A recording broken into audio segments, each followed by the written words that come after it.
শিক্ষামন্ত্রীর এই কথা শুনে হয়তোবা আপনি নিজেও রাগান্বিত হয়ে যেতে পারেন, কারণ শিক্ষামন্ত্রী ছাত্রছাত্রীদেরকে বলেছে তারা তো ব্রয়লার মুরগি।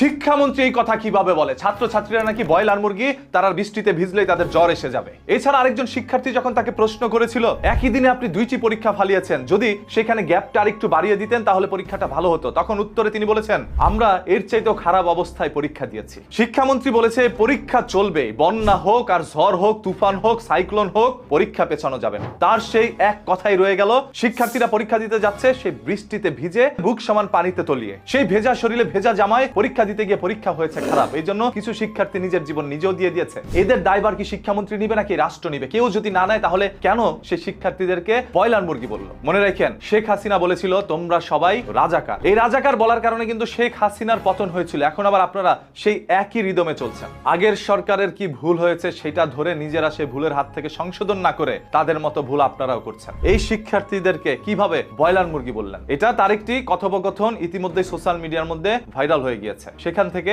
আমরা এতটুকু শুনতে পেরেছি। তবে সেটা কতটুকু সত্য সেটা না জানলেও শিক্ষামন্ত্রী এই ধরনের কথা বলেছে, তার বিরুদ্ধে এটা অভিযোগ উঠেছে। শিক্ষামন্ত্রী যদি আসলে এটা বলে থাকে যে ছাত্রছাত্রীরা ব্রয়লার মুরগি, এরা বৃষ্টিতে ভিজলেই জ্বর এসে যায়, আমরা তো এর চেয়ে তো বাজে অবস্থায় পরীক্ষা দিয়েছি। আপনি তো দেশি মুরগি তাহলে, আর এরা তো ব্রয়লার মুরগি। এখন বর্তমান নতুন প্রজন্ম ঘরের মধ্যেই বসবাস করে, মাঠে ওইরকম একটা খেলাধুলা করার স্পেসও নাই, সব কিন্তু শেষ। জায়গাগুলো ভরাট করে আপনার দালান কোঠা বানাচ্ছেন, অফিস আদালত বানাচ্ছেন, খেলার জন্য একটি নির্দিষ্ট জায়গা নাই। আর যেখানে খেলার জায়গা বানাইছেন ওইখানে খেলতে গেলে আবার টাকা পয়সা লাগে। এখন শিক্ষার্থীরা কি করবে? ঘরে থাকবে। এখন আপনি যেহেতু জানেন এরা ব্রয়লার মুরগি, তাহলে কেন তাদেরকে রাস্তার মধ্যে নামাইলেন এই বৃষ্টির মধ্যে? জানেন তো জ্বর আসবে, তাহলে জ্বর আনার জন্য কেন নামাইলেন? আপনি মনে হয় মহোদয় এটা ভুলে গিয়েছেন, এই শিক্ষার্থীরাই নিজের শরীর থেকে রক্ত ঝরিয়ে আজ আপনাকে শিক্ষামন্ত্রী বানিয়েছে। আপনি এটা ভুলে গিয়েছেন সে 24শে জুলাই কিভাবে শিক্ষার্থীরা নিজের জীবন দিয়ে আপনাকে শিক্ষামন্ত্রী বানিয়েছে। আপনি জীবনেও শিক্ষামন্ত্রী হইতে পারতেন না যদি তারা সেদিন জীবন না দিত। তাদেরকে আজ কিভাবে ব্রয়লার মুরগি বলেন? কোন ব্রয়লার মুরগি কি পারে রাস্তার মধ্যে নেমে জীবন দিতে? কোন ব্রয়লার মুরগি কি পারে